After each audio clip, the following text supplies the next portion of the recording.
Hi ladies and gentlemen, we're ready for the last section of graphing circles. So here we go. First thing I want you to notice is we're still identifying the center, the radius, and we're going to sketch it. But if you notice, the equation is not in standard form. Remember, standard form says x minus a squared plus y minus b squared equals r squared. So our equation does not look anything like that. So we have to make it look like that. So I'm going to make it a little bigger so it's a little easier for me to write. And here we go.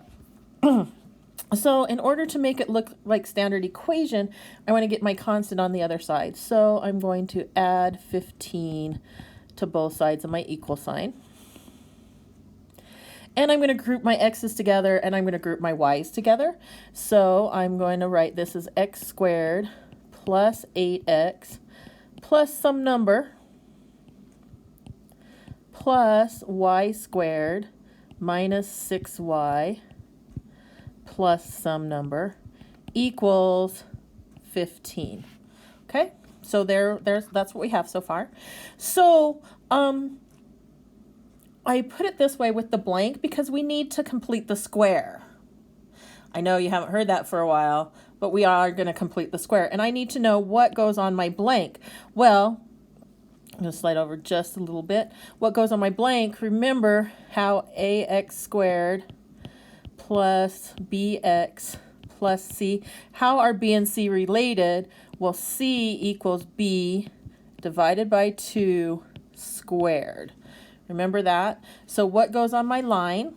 Well, 8 divided by 2 is 4, and 4 squared is 16. And then remember, whatever I do to one side of my equal sign, I have to do to my other side. So if I'm adding 16 to one side, I have to add 16 to the other side. And then I'm also going to do that to my, I'm also going to do it, to this equation also. So I did it to the first equation. I'm going to also do it to the second equation. So half of negative 6 is negative 3, and negative 3 squared is 9. So I'm going to add 9 there. And then if I add 9 to one side, I have to add 9 to the other side. And then I want to rewrite this. So I want to factor this. So what multiplies to be 16 and adds to be 8? Well, 4 and 4. So I can write this as x plus 4 squared. And then I want to do the y one. I said what multiplies to be 9 and adds to be negative 6? Well, negative 3 and negative 3. So that's plus y minus 3 squared equals, well, let's see if we can add this together here. 16 and 15 is 31, plus 9 is 40. So now now it's in standard form. Look, it's in the same form. They're in the same form. Now I can find the center of my circle, and I can find the radius. So I know my center, this is just like what we did last time. My center is going to be negative 4 and 3. And then my radius is going to be the square root of 40, which is approximately going to be equal to, because I want to graph this. If I wasn't graphing it, I really wouldn't care. But since I'm graphing it, I really need to know what the square root of 40 is. So I'm just going to put in my calculator and do square root of 40 is 6.3. It's approximately 6.3. And yeah, I can graph that on my calculator. I can graph that on my graph. That will work out just fine. So here we go. We're going to graph the center of our circle, and then we're going to graph the circle.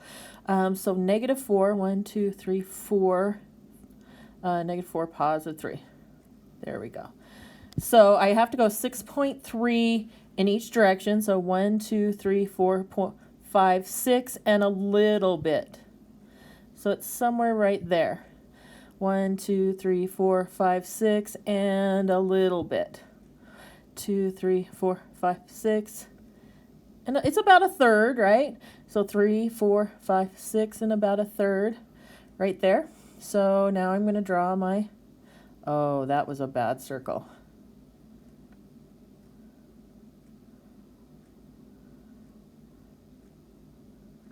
So there's my pretty lopsided circle, but that's how that's going to work. So we've got a couple other examples for you, so you're not freaking out totally yet.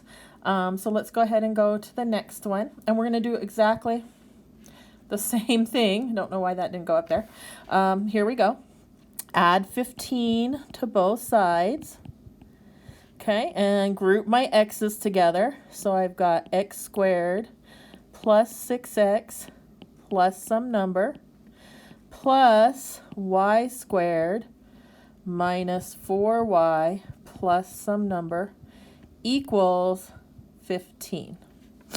Okay, so what goes on this line? Well, half of 6 is 3. 3 squared is 9.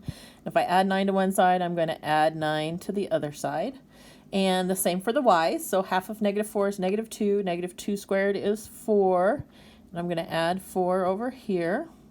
Okay. So then I factor them. And the x is factored to x plus 3 squared plus y minus 2 squared equals, let's see, 15 plus 9 is 24, plus 4 is 28. So the center of my circle is negative 3, 2, and my radius is going to be the square root of 28. So let's see what the square root of 28 is. Turn that over. Maybe my calculator will decide to work here. Sorry, guys. 28 square root is 5.3. So 5.3. Okay. So there we go. So center of circle is negative 3, 2.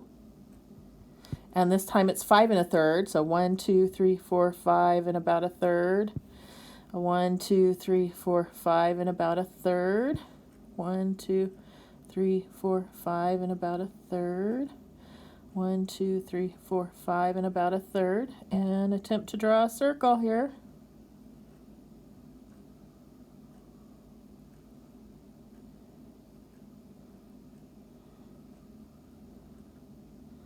There we go. That looked a little better. Okay, so not too terribly bad. We're just combining a couple skills together, completing the square, and then I'm finding my center and my radius the same way I did on my last graphs. So here we go on the last one. Here we go. So I'm going to get my constant by itself. So I'm going to add 75. So I'm going to group my x's. There's only one x. That's good. Plus y squared plus 10y plus some number equals 75. Well, what goes there? Half of 10 is 5, and 5 squared is 25. If I add 25 there, I'm going to add 25 here. Okay. So then I've got x squared plus y plus 5 squared equals 100. Okay, so the center of my circle is at 0, negative 5. And my radius, and I spelled radius wrong. You guys are just waiting for me to spell something wrong. I was. R-A-D-I-U-S, radius, is 10. So here we go. So since my radius is 10, I don't have 10 squares. I'm going to go ahead and change my my axes. So I'm going to count by 2s. So, okay. So I'm going to count by 2. So this is 2, 4, negative 5. 0, negative 5 is right. Oh, wrong spot. Let's try that again. 0, negative 5. 1, 2, 2, 4, negative 5 should be right there. Okay, and then my radius is 10, so 2, 4, 6, 8, 10. 2, 4, 6, 8, 10. 5, 2, 4, 5. There's 10 there. 2, 4, 6, 8, 10. There we go. and draw a circle.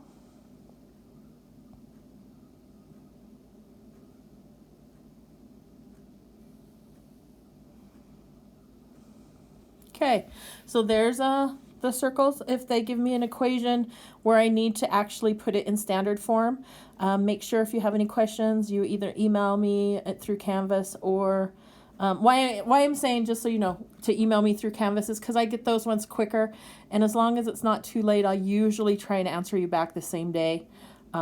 Sometimes I don't because it's too late or I'm sleeping, believe it or not. But it is quicker than getting me through my email, because once I log out of my computer on my email, I don't answer the emails. So if you email me through Canvas, it goes to my phone and I get that quicker. Or you can leave a question in the discussions and I will get to that as soon as I can. Thank you guys. Do some more problems. You only have a few more left to do, and then do the homework. Don't forget to do the quizzes this week. They're open on Thursdays, and that will be 9-5 and 9-6. Have a great week. I'll talk to you guys. Oh, speaking of talking to you guys, I am going to open, do like they say 30 minutes. It could go longer if the questions go longer, of a online virtual classroom type thing where we can video chat, video conference, and I can answer any questions you guys have then too. So I will be scheduling that. If you guys can send me some times and dates, days and times that are better for you guys, I'll try and accommodate as many of you as I can. Thanks guys. Have a great day or week, and I'll talk to you soon. Bye.